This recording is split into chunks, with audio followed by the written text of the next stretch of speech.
So a common question that I get asked is, how do I know if the symptoms that I'm experiencing relates to IBS?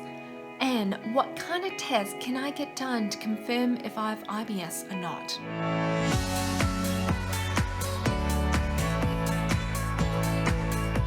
Hello everyone, my name is Charlene Oy and I'm an IBS dietitian. So I specialize in helping people with IBS find relief and also long-term freedom from distressing gut symptoms. So some of the common symptoms that we see in IBS is bloating, abdominal distension, abdominal cramps, diarrhea, constipation, or a mix of all of those. And if you're suffering from those symptoms, it's important to keep a really good record of what's going on, because when you go see your doctor, they'll be asking you questions about what sort of symptoms you're experiencing, how long you've been experiencing those symptoms for, and how frequently does it occur.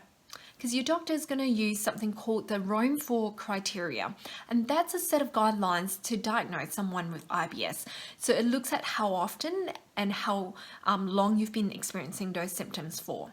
And if your doctor wants to be sure, they can also order a series of tests to exclude other conditions. So we know that there's no diagnostic tests for IBS as yet. So we use the Rome 4 criteria to guide our decision, and also a series of different tests to exclude other conditions that can present similarly to IBS. So there's a few common tests that can be ordered. Obviously, it depends on your doctor and it depends on your symptoms and family history as well. So depending on the types of symptoms you're reporting and also your family history, your doctor will decide what sort of test to order to exclude other conditions.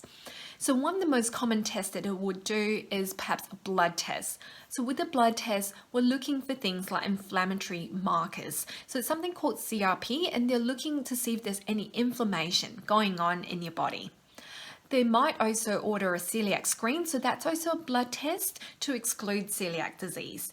And besides the blood test, they might also request for you to collect a stool sample.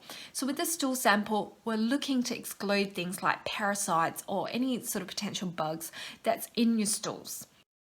If they're suspecting that there might be some sort of inflammation going on in your bowel, and if you've got family history of things like Crohn's disease, ulcerative colitis, then they might be looking for something called fecal calprotectin. So that's something they would order through your stool sample. And the next thing is if they do suspect that if you've got something called Helicobacter pylori, so that's when you get a lot of bad bacteria in your stomach and you might be burping a lot, you might get a lot of cramps and a lot of wind, so they would then look to exclude Helicobacter. And Helicobacter can be detected either through a blood test, a breath test, or collecting a stool sample. And the next thing that they might also send you off for, if you've got some other red flags, would be an endoscopy or a colonoscopy. And that's when they put a camera down into your stomach or through the other end to look for things that are more sinister. So we're looking to exclude things like bowel cancer, diverticulitis, Crohn's disease, ulcerative colitis.